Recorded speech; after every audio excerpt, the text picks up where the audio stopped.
नमस्कार. द सुनील तांबे शोमध्ये आपलं स्वागत आहे. इंडी जर्नलने जी मीडिया कॉन्क्लेव्ह आयोजित केलेली आहे ती ज्ञानज्योती सावित्रीबाई फुले स्मारक गंजपेठ पुणे इथे 21 तारखेला आहे. आणि या मीडिया कॉन्क्लेव्हमध्ये देशातले वेगवेगळे आघाडीचे जुने जाणते आणि ताजे तरुण असे वेगवेगळे पत्रकार येणार आहेत. आणि मीडियाचं किंवा आत्ताचं जी प्रसारमाध्यमं आहेत यांचं आजचं स्वरूप काय आहे ते तसं का आहे या संबंधामध्ये दिवसभर त्याच्यामध्ये चर्चा होणार आहे, विचारमंथन होणार आहे. या कार्यक्रमाला आपण अवश्य या. म्हणजे त्याच्या अगोदर रजिस्ट्रेशन करा इंडी जर्नलच्या वेबसाईटवरती किंवा यूट्यूब चॅनलवरती. या सगळ्याची लिंक्स ज्या आहेत म्हणजे संकेतस्थळाच्या लिंक्स ज्या आहेत त्या आपल्याला सापडतील. मात्र हा कार्यक्रम चुकू नका, कारण महाराष्ट्रामध्ये पहिल्यांदाच अशा प्रकारची मीडिया कॉन्क्लेव्ह होते आहे. $490 मिलियन म्हणजे 490 दशलक्ष डॉलर्स म्हणजे किती होतो आकडा? म्हणजे आजच्या चलनानुसार किती रुपये होतात तो आकडा बघा. ही संख्या कशी वाचायची? तर 41 अब्ज 62 कोटी 67 लाख आणि 38,965 एवढी ती रक्कम होते. ही एवढी रक्कम 7,000 मेगावॅट सौर ऊर्जेसाठी दरवर्षी अदानी ग्रीन्स या कंपनीला देण्याचा करार आंध्र प्रदेश सरकारने 1 डिसेंबर 2021 रोजी केला. यापैकी म्हणजे जी की आत्ता आकडा मी सांगितला $490 मिलियन म्हणजे त्याचा याच्यातला की जवळपास 41 अब्ज 62 कोटी 67 लाख वगैरे वगैरे, यापैकी 97% रक्कम थेट अडानी ग्रीन्स या कंपनीला सदर करारानुसार मिळणार आहे. हा करार एक गंमत आहे. म्हणजे अडानी ग्रीन्स बरोबर आंध्र प्रदेश सरकारने हा करार केलेला नाही आहे. तर हा करार करण्याचा प्रस्ताव म्हणजे आपल्या देशात अशी स्थिती आहे, म्हणजे यंत्रणा अशी आहे की solar energy corporation of India ही भारत सरकारची कंपनी आहे. ती कंपनी पॉवर परचेस ॲग्रीमेंट करणार अदानी ग्रीन्सबरोबर. आणि ती कंपनी कोणाला देणार आहे? तर वेगवेगळ्या राज्य सरकारांना हवा असेल तर. त्यामुळे हा करार करण्याचा प्रस्ताव solar energy corporation of India या भारत सरकारच्या कंपनीने आंध्र प्रदेश गव्हर्नमेंटला दिला. बघा कसं आहे, म्हणजे आंध्र प्रदेश गव्हर्नमेंटला जो प्रस्ताव दिला त्याच्यामध्ये आम्ही अदानी ग्रीन्सने ही प्राईस कोट केलेली आहे असं नव्हतं. अदानी ग्रीन्स हे कंपनीचं नावही त्यामध्ये नव्हतं. आता या सर्व व्यवहारामध्ये जवळपास $228 मिलियन म्हणजे आजच्या विनिमय दरानुसार 19 अब्ज 36 कोटी 5,58,120 रुपये इतकी लाच देण्यात आली. असा आरोप कोणी केला आहे? तर असा आरोप हा अमेरिकन सरकारच्या तपास यंत्रणांनी केलेला आहे. आणि हा आरोप विविध पुराव्यांची छाननी करून करण्यात आला आहे. आणि या पुराव्यांमध्ये अदानींचे जे ईमेल आहेत, गौतम अदानींचे, याचाही आधार घेण्यात आलेला आहे. त्यामुळे किती गंभीर प्रकरण आहे बघा. आणि हा व्यवहार अतिशय कमालीच्या वेगाने वित्त आणि ऊर्जा विभागांनी घेतलेल्या आक्षेपांना केराची टोपली दाखवून पूर्ण करण्यात आला. या संबंधातली सविस्तर बातमी रॉयटर्स या आंतरराष्ट्रीय वृत्तसंस्थेने दिलेली आहे. आणि त्या बातमीच्या आधारेच मी ही सगळी माहिती देतोय. राज्य सरकारांना अक्षय ऊर्जा अर्थात सोलर ऊर्जा ही solar energy corporation of India या भारत सरकारच्या कंपनीमार्फत घ्यावी लागते. ही भारत सरकारची कंपनी काही सौर ऊर्जेचं उत्पादन करत नसते, तर ती सौर ऊर्जेचं उत्पादन करणारा पुरवठादार शोधते. आणि त्यांनी हा पुरवठादार शोधला तो अदानी ग्रीन्स. आणि या कंपनीचा दर जो असतो तो त्या राज्य सरकारांना कळवला जातो. आणि त्यांची मंजुरी मिळाली की solar energy corporation of India वीज पुरवठादार कंपनीशी खरेदी करार करतं. सोलर एनर्जी कॉर्पोरेशनने आंध्र प्रदेश सरकारला सौर वीज खरेदी करण्याबाबतचा प्रस्ताव दिला होता 15 सप्टेंबर 2021. म्हणजे त्या प्रस्तावावरची तारीख मी सांगितली 15 सप्टेंबर 2021. सदर पत्रात वीज पुरवठादार कंपनी कोणती हे सांगण्यात आलं नव्हतं. या प्रस्तावाला YSR जगनमोहन रेड्डी म्हणजे त्यावेळेचे ते आंध्र प्रदेशचे मुख्यमंत्री यांच्या मंत्रिमंडळाने 11 नोव्हेंबर 2021 रोजी मान्यता दिली. म्हणजे 15 सप्टेंबरला तो आला होता, तो लगेच दुसऱ्या दिवशी मंत्रिमंडळाच्या मंजुरीसाठी म्हणजे 16 सप्टेंबरला तो मंत्रिमंडळ बैठकीत ठेवण्यात आला आणि हा 16 सप्टेंबरला म्हणजे तात्विक मंजुरीसाठी ठेवण्यात आलेला होता. ही तात्विक मंजुरी द्यायची म्हणजे आता त्यावेळेचे जे आंध्र प्रदेशचे ऊर्जा मंत्री जे होते ते श्रीनिवासा रेड्डी म्हणून आहेत, तर त्यांनाही हे माहिती नव्हतं की आपल्याकडे असा प्रस्ताव आलेला आहे आणि तो आता मंजुरीसाठी येणार आहे. तेव्हा त्यांना रात्री फोन करून त्यांच्या ऑफिसने कळवलं की तुमची सही गरजेची आहे, कारण तुम्ही ऊर्जा मंत्री आहात, त्याच्याशिवाय तो काय कॅबिनेटमध्ये ठेवता येणार नाही. तेव्हा रात्री त्यांनी त्याच्यावरती सही केली. आता तेच श्रीनिवासा रेड्डी म्हणजे हे जे आहेत त्यावेळेचे ऊर्जा मंत्री हे आता सध्या चंद्राबाबू नायडूंबरोबर आहेत. हा प्रकल्प आणि अमेरिकन सरकारचा इथे काय आहे भानगड, तर हा जो प्रोजेक्ट आहे किंवा अदानी ग्रीन्स या कंपनीचे जे प्रोजेक्ट्स आहेत याच्यासाठी गुंतवणूकदार म्हणजे अमेरिकेमध्ये याच्यासाठी गुंतवणूक गोळा करण्यात आली. म्हणजे अमेरिकेमधले गुंतवणूकदार त्यामध्ये आहेत. आता अमेरिकेतल्या गुंतवणूकदारांना तुम्ही या लाचखोरीबाबत अंधारात ठेवलेला आहे. हा अमेरिकन कायद्यानुसार गुन्हा आहे. म्हणून अमेरिकन सरकारने या व्यवहाराची याची तपास सुरू केला आणि त्याप्रमाणे यांना नोटीसही पाठवण्यात आलेली होती अदानीला आणि आता त्यांनी ते वॉरंट काढलेलं आहे. त्यामुळे ही बाब म्हणजे तुम्ही लाचखोरी करताय आपल्याला धंदा मिळवण्यासाठी, ही बाब गुंतवणूकदारांपासून लपवणं हा अमेरिकन कायद्यानुसार गुन्हा आहे. आता सोलर कॉर्पोरेशन ऑफ इंडिया हा भारत सरकारच्या कंपनीचा प्रस्ताव 15 सप्टेंबर रोजी आला. तो ताबडतोब म्हणजे त्यावेळेचे ऊर्जा मंत्री होते बलिनेनी श्रीनिवास रेड्डी यांना 15 सप्टेंबर रोजी माहीत नव्हतं काहीच. त्या दिवशी रात्री त्यांच्या कार्यालयातनं त्यांना फोन आला आणि तो प्रस्ताव दुसऱ्या दिवशीच्या मंत्रिमंडळ बैठकीत मंजुरीसाठी ठेवण्यात आला. तो ताबडतोब त्याला मंजुरी देण्यात आली, तात्विक मंजुरी. आणि मग त्याच्यानंतर आता ही तात्विक मंजुरी दिली तरी बाकीचं सगळं बघायला पाहिजे ना, सगळे त्याचे तपशील शोधायला पाहिजेत. म्हणून यांनी त्या आंध्र प्रदेशमध्ये एक दुसरी कमिटी आहे, ती म्हणजे Andhra Pradesh power coordination committee APPCC, Andhra Pradesh power coordination committee यांच्याकडे तो पाठवण्यात आला की ह्या प्रस्तावाची छाननी करा. म्हणजे 15 सप्टेंबरला प्रस्ताव आला, 16 सप्टेंबरला मंत्रिमंडळाने त्याला तात्विक मंजुरी दिली आणि तो आंध्र प्रदेश पॉवर कोऑर्डिनेशन कमिटीकडे पाठवला आणि या आंध्र प्रदेश पॉवर कोऑर्डिनेशन कमिटीने 21 ऑक्टोबरला त्या प्रस्तावाचा सखोल अभ्यास करून तो प्रस्ताव स्वीकारण्याची शिफारस राज्य मंत्रिमंडळाला केली. म्हणजे बरोबर 1 महिन्यापेक्षाही कमीच वेळ आहे, तेवढ्या वेळात त्यांनी त्याचा अभ्यास करून तो शिफारस केली की हा स्वीकारा. आणि त्यानंतर 7 दिवसांनी मंत्रिमंडळाने सदर प्रस्तावाला मंजुरी दिली आणि 700 मेगावॉट ऊर्जा सोलर ऊर्जा ही सोलर कॉर्पोरेशन ऑफ इंडिया मार्फत विकत घेण्याला मान्यता दिली.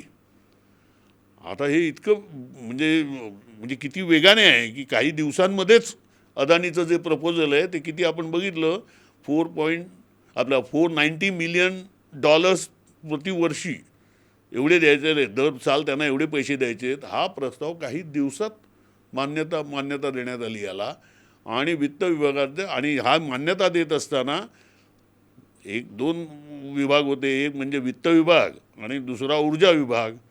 वित्त विभागाने एक नोट दिली या मंत्रिमंडळ बैठकीपुढे आणि रॉयटर्सने ती मिळवलेली आहे. ते कोणती कागदपत्र ही कॅबिनेट मीटिंग पुढे ठेवण्यात आली, त्याच्यामध्ये ती एक नोट होती किंवा एक टिप्पणी होती. त्या टिप्पणीमध्ये त्यांनी असं म्हटलेलं होतं वित्त विभागाने की सौर ऊर्जेचे दर घसरत आहेत, त्यामुळे करार करण्याची घाई करू नये.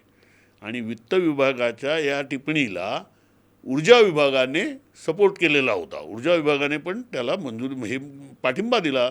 त्यांनी असंच म्हटलं की हे घसरतायत दर, त्यामुळे आत्ता करू नका, पुढे नंतर करा, कारण तर आपण नाही तर आपण चढ्या दराने उगाचच हा करार करत आहोत. परंतु याकडे मंत्रिमंडळाने साफ दुर्लक्ष केलं. इथे मंत्रिमंडळ म्हणजे काय, कॉन्स्टिट्युशनली मुख्यमंत्री हाच प्रमुख असतो, बाकीचे नावालाच असतात. परंतु त्याच्याकडे मंत्रिमंडळाच्या बैठकीत दुर्लक्ष करण्यात आलं आणि अडाणी समूहाच्या प्रस्तावाला सत्वर मान्यता देण्यासाठी, म्हणजे बघा काय कोण कोण आहेत, तर एक भारत सरकारची कंपनी आणि आंध्र प्रदेशचे मुख्यमंत्री यांनी रस घेतलेला होता. हे रॉयटर्सच्या बातमीने स्पष्ट होतं. या महागड्या विजेचा खर्च आता राज्यातील नागरिकांना चुकता करावा लागणार आहे.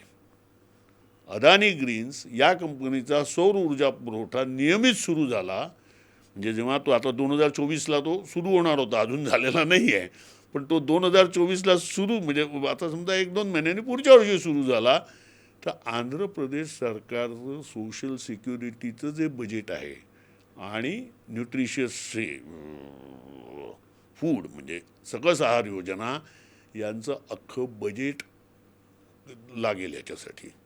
म्हणजे हे सगळं त्यांचं जे काही बजेट आहे काही हजार कोटीचं, हे सगळं या करारापोटी म्हणजे हे अदानी कंपनीला द्यावं लागेल. केंद्र सरकार आणि राज्य सरकार यांच्या पाठिंब्याने अदानी समूह नागरिकांची लूट करतो आहे. आम्ही या संबंधात एक कार्यक्रम जाहीर केलेला होता, कार्यक्रम केलेला होता इथे इंडी जर्नलवरती. याच्यामध्ये अजित अभ्यंकरांनी ही सगळी मांडणी केलेली होती. त्याच्यामध्ये हे अवश्य ही पुस्तिका वाचा किंवा तो कार्यक्रमही पुन्हा एकदा बघा. आणि याच्यामध्ये हा जो आहे महाराष्ट्र सरकारचा अदानी समवेत नवा करारनामा, महाराष्ट्राचे ऊर्जा क्षेत्र अदानी यांना आंदण देणार असा आरोप अजित अभ्यंकर यांनी त्या सगळ्या कराराचा अभ्यास करून केलेला आहे. आपण आज चर्चा करतो की सरकार कोणाचं आहे, ते महायुतीच्या सरकारचं अभिनंदन, कोण आमचे देवेंद्र फडणवीस हे मुख्यमंत्री झालेले आहेत, पुन्हा अजितदादा उपमुख्यमंत्री आहेत आणि एकनाथ शिंदे उपमुख्यमंत्री आहेत, त्यांनी कोणती खाती कोणाला मिळणार याची चर्चा आता सुरू आहे. पण त्याहीपेक्षा चर्चा आपण आज करायला हवी ती म्हणजे आपले प्रश्न कोणते आहेत आणि या करारांमुळे नागरिकांवरती कोणता भार येणार आहे याची. परंतु कोणत्याही महाराष्ट्रातल्या वर्तमानपत्रामध्ये या विषयाची चर्चा नाही. चर्चा आहे ती म्हणजे राजकीय, ज्याला असं म्हणू गॉसिप्स किंवा काय म्हणायचं त्याला कुटाळक्या ज्या असतात ना, याची सर्वाधिक चर्चा सुरू आहे आणि अतिशय गंभीर बाब आहे. आज आंध्र प्रदेशने आत्ता म्हणजे चंद्राबाबू नायडूंच्या सरकारने म्हणून हा करार म्हणजे अदानी यांच्याबरोबर, म्हणजे अदानीबरोबर त्यांनी नाही करार केला आहे, त्यांनी करार केलेला आहे सोलर कॉर्पोरेशन ऑफ इंडियाबरोबर. हा करार रद्द करावा, त्याला स्थगिती द्यावी असा विचार आत्ता चंद्राबाबू नायडू सरकार करतं आहे. कदाचित ते तो निर्णय घेतीलही, पण आता त्याच्यातल्या ज्याला असं म्हणतो कायदेशीर बाबी काय आहेत त्या तपासून पाहाव्या लागतील, त्याच्यानंतरच ते हा निर्णय घेतील. परंतु समजा तो नाही झाला निर्णय तर किती मोठ्या प्रमाणावरती यांची लूट होणार आहे. म्हणून मी म्हटलं तो आकडा पुन्हा एकदा तुम्ही बघा, तो किती मोठा आकडा आहे की तो तुम्हाला म्हणजे आंध्र प्रदेश सरकारला दरवर्षी एवढे पैसे किती, पुन्हा एकदा बघा, 41 अब्ज 62 कोटी 67,38,965 एवढे पैसे त्यांना द्यायला लागतील. आणि US म्हणजे अमेरिकेच्या ज्या तपास यंत्रणा आहेत त्यांनी असं नोंदवलेलं आहे त्यांच्या ह्याच्यामध्ये की या प्रकरणामध्ये आंध्र प्रदेशमधल्या एका सरकारी अधिकाऱ्याला, आता त्यांनी त्या सरकारी अधिकाऱ्याचं नाव दिलेलं नाही आहे, स्वाभाविक आहे, कारण त्यांचा संबंध हा अडानीशी आहे. भारतातले सरकारी अधिकारी काय अमेरिकेच्या कायद्याच्या कक्षेत येत नाहीत, त्यामुळे त्यांनी त्या माणसाचं नाव दिलेलं नाही आहे.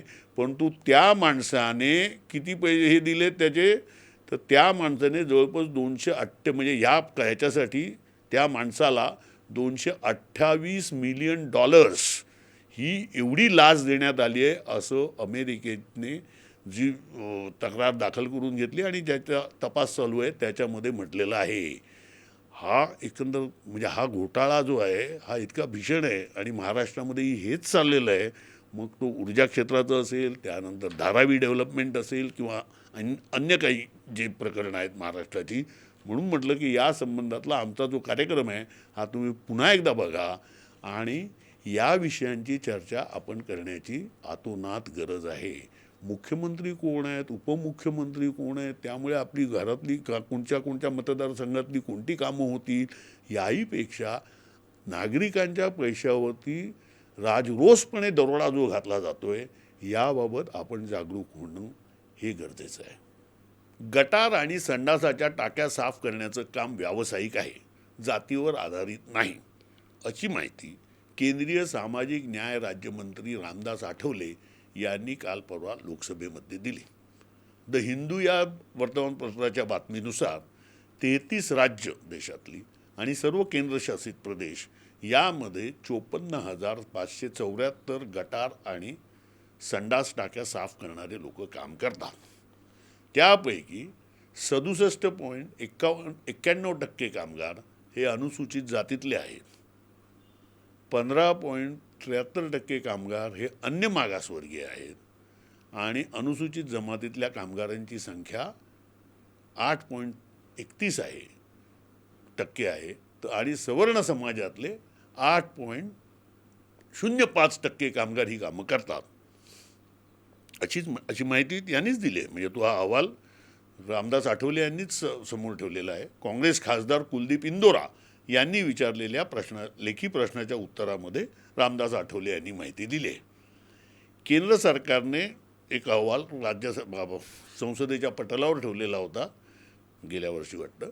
तर त्या अहवालानुसार 2019 ते 2023 या 5 वर्षात गटारे आणि संडास टाक्या साफ करताना किमान 377 व्यक्ती मृत्युमुखी पडल्या. म्हणजे हे कामगार जे काम करणारे होते, सेप्टिक टँक साफ करणारे किंवा गटारं, संडासाची गटारं हे साफ करणारे 377 कामगार मृत्युमुखी पडले 5 वर्षात. आणि याबाबत आपल्याकडे त्यांना ताबडतोब रिलीफ देण्यासाठी अजूनही कोणत्याही प्रकारची यंत्रणा आपण उभारलेली नाही. किती खर्च येईल त्याला? हे जे म्हणतायत, आत्ता जो आपण अदानीचा आकडा बघितला 41 अब्ज आणि इतके कोटी, एवढा तर येणार नाही आहे.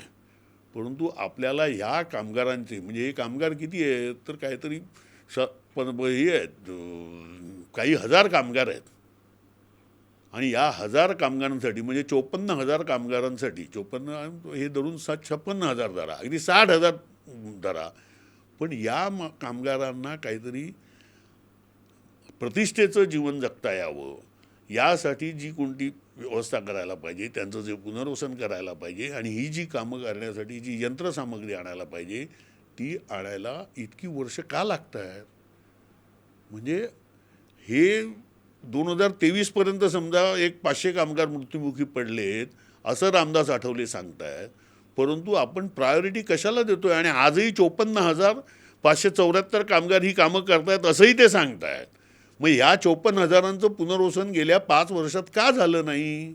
आणि त्याच्यासाठी इतके कोटी रुपये ते लागत नाही आहेत. मग का करत नाही आहोत?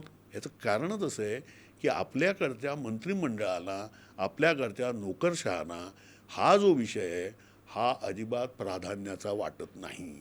मात्र अदानीचं कोणतं प्रपोजल आलं, त्याला 41 अब्ज रुपये द्यायचं प्रपोजल आलं, असा प्रस्ताव आला की ताबडतोब चक्र फिरतात. ताबडतोब सोलर कॉर्पोरेशन ऑफ इंडिया आणि आंध्र प्रदेशचा मुख्यमंत्री हे सगळे लगेच निर्णय घेतात. दुसऱ्या दिवशी तो विषय कॅबिनेटमध्ये येतो, एका दिवसात मंजूर होतो. एका महिन्यामध्ये तिकडची दुसरी जी सरकारची कमिटी असते ती शिफारस करते की हा प्रस्ताव बरोबर आहे, तो घेऊन टाका, आणि त्याच्यानुसार ताबडतोब डिसेंबरमध्ये करार केला जातो.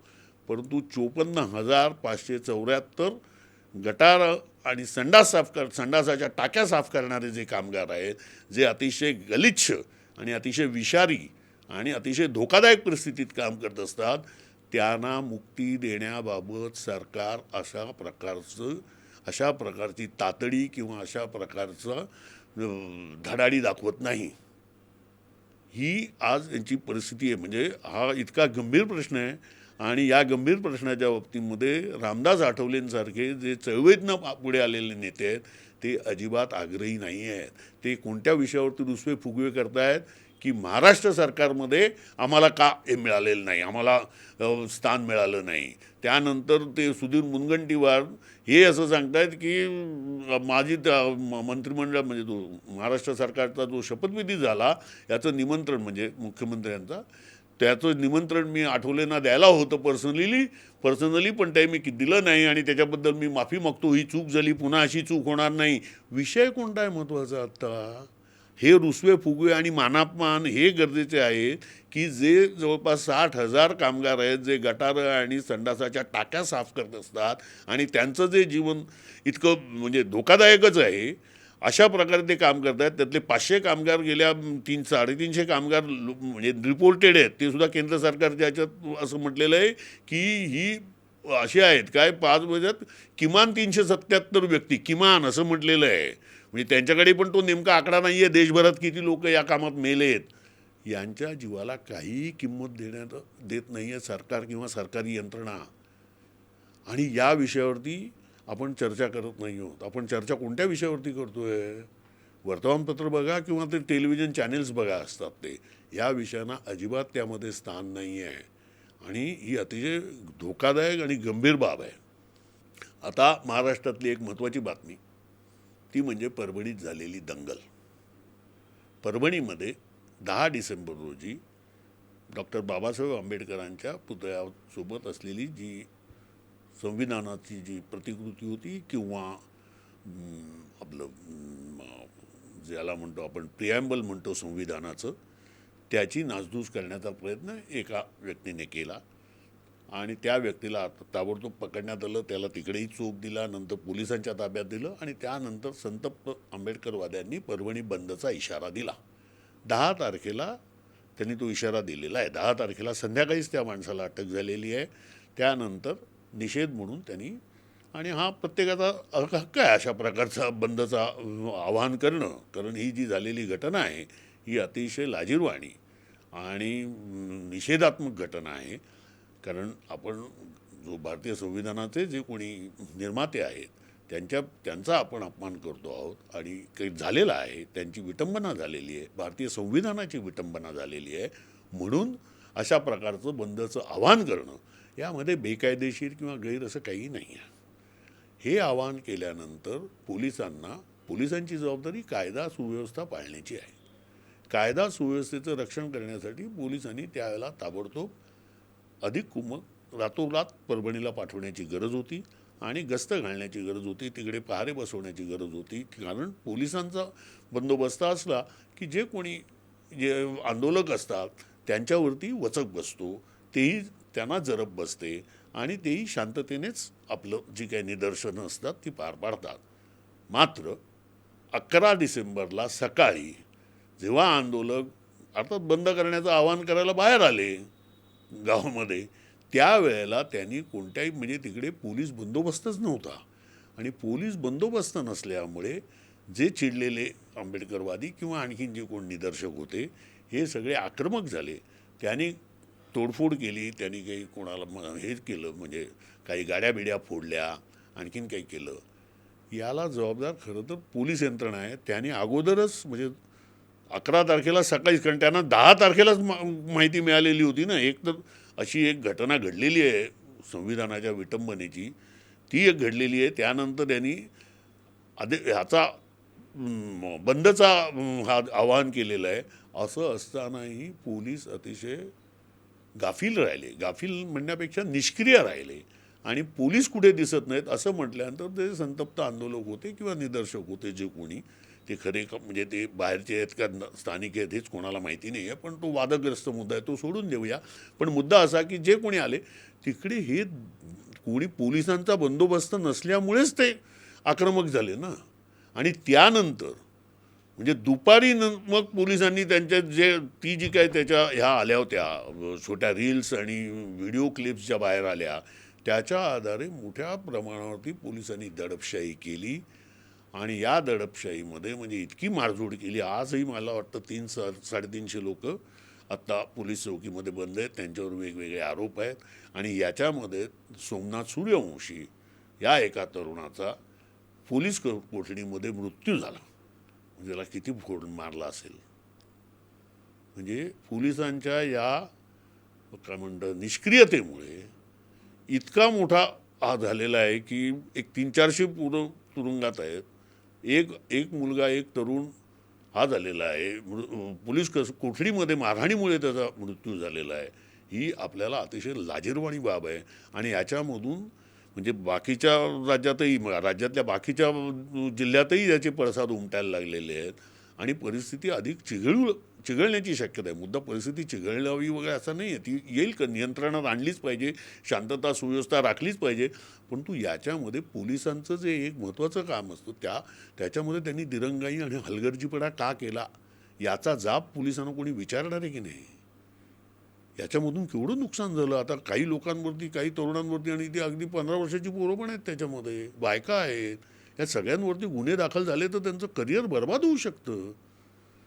सोमनाथ सूर्यवंशीसारखा तरुण जो परभणीच्याच कॉलेजमध्ये कायद्याचं शिक्षण घेत होता, इथं चाकणला नोकरीला होता, हा तरुण कसा काय हे करेल, म्हणजे दगडफेकीमध्ये भाग घेईल?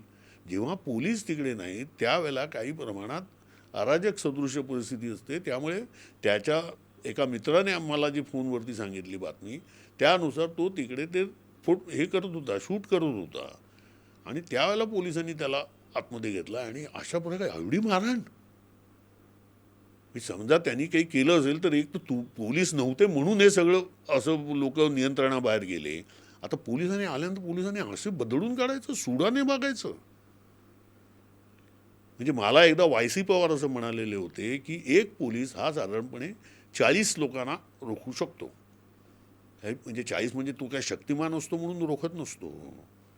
तर पोलीस म्हणजे कायद्याची भीती लोकांना असते, त्या अर्थानं ते बोलत होते. आणि त्यांनी असंही सांगितलं, म्हणजे त्यावेळेला इकडे जे पुणे जिल्ह्यामध्ये जेव्हा ते आंदोलन झालं होतं ना, काय त्या कालव्याच्या संबंधामध्ये, कालवा आणि म्हणजे त्या संबंधात जे आंदोलन झालं होतं त्यावेळेला गोळीबार केलेला होता आणि त्याच्यामध्ये एक दोन जण, एक मला वाटतं व्यक्तीचा मृत्यू झाला होता पोलिसांनी गोळीबार केला म्हणून.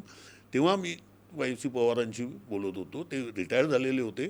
तेव्हा त्यांनी सांगितलं की असं नसतं, तुम्हाला आंदोलन होणार आहे ही आधी माहिती असते, तुम्ही तिकडे ते जे आंदोलक आहेत त्यांच्याशी संपर्क साधता, त्यांच्याशी संवाद साधता, त्यांना तुम्ही शांत करता, आम्ही अशी कारवाई करतो याची माहिती देता. त्यामुळे तुम्ही म्हणजे कितीही माणूस चिडलेला असला, कितीही संतप्त असले तरी पण तुम्ही थोडाफार पोलिसांनी विश्वास कमावायचा असतो. हा विश्वास कमवल्यानंतर पोलिसांबद्दल, म्हणजे जरी राग असलेल्या जी घटना घडलेली आहे त्याबद्दल, तरी पण पोलिसांबद्दल एक थोडा बहुत विश्वास निर्माण होतो. म्हणून एक पोलीस 40 लोकांना भारी पडू म्हणजे अडवू शकतो. यापैकी कोणतीही एकही गोष्ट परभणीमध्ये पोलिसांनी केलेली नाही. जेव्हा ही घटना घडली त्या जो कोण हा विटंबना करणारा माणूस होता त्याला पोलिसांनी ताब्यात घेतलेला आहे. त्यानंतर पोलिसांचं आता काम आहे की जे संतप्त आंबेडकरवादी आहेत त्यांची समजूत घालणं, आणि त्याच्यासाठी वेळ होता, अख्खी रात्र होती. त्याला अटक तर संध्याकाळीच झालेली होती. त्यानंतर त्यांनी बंदचा कॉल दिलेला आहे. तेव्हा त्याची समजूत घालणं, त्या संतप्त लोकांची त्यांना विश्वास देणं की याला आम्ही पकडलेला आहे, त्याच्यामागे आणखीन काही असेल तर आम्ही बघू, तुम्ही काळजी करू नका, अशी कोणती दुर्घटना किंवा संविधानाचा किंवा बाबासाहेबांचा अपमान किंवा विटंबना आम्ही खपवून घेणार नाही, असा विश्वास त्यांनी देण्याची गरज होती. पण ह्यापैकी काहीच पोलिसांनी केलं नाही. आणि त्यातूनही अशी दंगल घडली. आणि त्याच्यामुळे नुसती दंगल नसते ना, त्यामुळे एकदम या जातींमध्ये परस्परांमध्ये अतिशय कटुता, अविश्वास, दुरावा, तिरस्कार, शत्रुभावना निर्माण होते आणि अतिशय दुर्दैवी आहे. आणि याच्यामध्येच तर पोलिसांचा महत्त्वाचा रोल असतो. तो पोलिसांनी त्यांची भूमिकाच बजावलेली नाही अजिबात. म्हणजे ते जवळपास असं म्हणायला हवं की ते जवळपास 15 ते 20 तास निष्क्रिय राहिले. त्यातून हा म्हणजे अतिशय दुःखद किंवा अतिशय घृणास्पद असा प्रकार घडलेला आहे आणि दुर्दैवी घडलेला आहे. त्याच्यामध्ये 200-300 लोकांचं पोलीस कस्टडीतच आहेत. त्यांच्यावरती आता गुन्हे दाखल केले जात आहेत. एका चांगल्या म्हणजे आंबेडकरवादी तरुणाचा, जो तरुण होता, जो कायद्याचं शिक्षण घेत होता, नोकरीला होता, अशा एका तरुणाचा दुर्दैवी मृत्यू झालेला आहे. म्हणजे पोलीस कोठडीतल्या मारहाणीमुळे मृत्यू झाला आहे. ही अतिशय शरमेची बाब आहे. आणि सगळ्यात महत्त्वाचं म्हणजे खरं तर आता या विषयावरती आता विधानसभा चालू आहे. मला आत्ता नेमकं आज घडीला काय घडलं माहिती नाही, परंतु सरळपणे हा स्थगन प्रस्तावाचा विषय आहे. स्थगन प्रस्ताव म्हणजे तो निंदाव्यंजक प्रस्ताव असा म्हटला जातो, सेन्श्युअर मोशन इंग्लिशमध्ये. ही सरकारच्या विरोधात दाखल केली पाहिजे आणि सरकारने या संबंधातली नीट चर्चा घडवून आणली पाहिजे. तशी चर्चा घडवून आणली आणि त्याला नीट उत्तर दिलं, हे काय सरकार पडणार नाही आहे. स्थगन प्रस्ताव काय पास होणार नाही आहेच. परंतु स्थगन प्रस्ताव पास होण्याचा मुद्दा नाही आहे. मुद्दा असतो सरकारने या संबंधात जबाबदारीने संपूर्ण सभागृहाला माहिती देणं, सत्य माहिती देणं आणि आपण याच्यामध्ये नेमक्या कोणत्या त्रुटी राहिल्या, उणिवा राहिल्या यावरती सदनामध्ये सभागृहामध्ये चर्चा होणं आणि संबंधितांवरती कारवाईचं आश्वासन मिळालं पाहिजे असा प्रयत्न करणं, याच्यासाठी ती चर्चा असते. पण ती स्थगन प्रस्तावाला पण यांनी ती आपले विधानसभेचे अध्यक्ष आहेत त्यांनी हा नाकारला. त्यामुळे खरं तर तो तातडीने विषय घ्यायला हवा ना, की आपल्या समाजातला सलोखा टिकवणं याला प्राधान्य नको का. परंतु राजकारणामध्ये हे विषय म्हणजे जे महत्त्वाचे आहेत यांना आता काही स्थानच उरलेलं नाही आहे आणि रुसव्या फुगव्यानं भयंकर स्थान आहे. छगन भुजबळांच्या बातमीने सगळे रकानेच्या रकाने भरलेले आहेत आजच्या वर्तमानपत्रात. छगन भुजबळांनी निर्वाणीचा इशारा दिला आहे, अमुक आहे, जहा नाही चायना वाहन. अरे काय आहे काय, कोण छगन भुजबळ. इथे एक माणूस मृत्युमुखी पडला आहे, म्हणजे मृत्युमुखी म्हणण्यापेक्षा त्याला पोलीस कस्टडीत त्याला अत्याचारामुळे तो बळी गेलेला आहे. इथे 300 लोकांवरती गुन्हे दाखल आहे. छगन भुजबळांचं काय, कोण नाराज आहे आणि कोण आहे तर काय, किंवा आमचे मुनगंटीवार असं म्हणतात, मला 2 दिवसापूर्वी असं कळलेलं होतं, माझं नाव का गाळलं गेलं माहिती नाही, परंतु तरी पण मी पक्षनिष्ठेने काम. काय आहे काय विषय, कोण मुनगंटीवार आणि कोण छगन भुजबळ. आत्ताचं गरज कसली आहे तर गृह खात्याच्या कारभाराचे आणि बीडमध्ये जे झाले त्याच्या म्हणजे त्याच्या संबंधात तर इकडे पार्लमेंटमध्ये पण लोकांनी हे केलं, त्याच्यावरती चर्चा तर व्हायला हवी. अशी चर्चा होणार नसेल तर आपण म्हणजे आत्ता मी सांगितलं तो अदानीचं ते याचं कॉन्ट्रॅक्ट असेल, अदानीचं महाराष्ट्र सरकारबरोबरचं कॉन्ट्रॅक्ट असेल, किंवा आता या सेप्टिक टँक आणि गटारं साफ करणाऱ्यांचे विषय असतील, त्यांचे जे प्रश्न आहेत ते असतील, किंवा हा परभणीचा, अशा प्रश्नांना प्रसारमाध्यमांमध्ये राजकारणामध्ये स्थान नसेल तर आपण आपले प्रश्न आणि राजकारण यांचा घटस्फोट झालेला आहे असं समजावं लागेल. आणि तसं होणं हे लोकशाहीच्या दृष्टीने अजिबात म्हणजे ही काही चांगली घटना नाही, अतिशय दुर्दैवी आणि काय म्हणावं ज्याने हे व्हावं, आपण खजील व्हावं अशा या घटना होत आहेत. धन्यवाद. आपल्याला हा कार्यक्रम कसा वाटला हे कमेंट बॉक्समध्ये अवश्य नोंदवा, जेणेकरून अल्गोरिदममुळे हा कार्यक्रम अधिकाधिक व्यक्तींपर्यंत जाईल. या म्हणजे तुम्ही जो स्क्रीन बघताय त्याच्यावरती एक जॉईनचं बटन आहे, ते बटन दाबा आणि इंडी जर्नलला आर्थिक सहायता करा.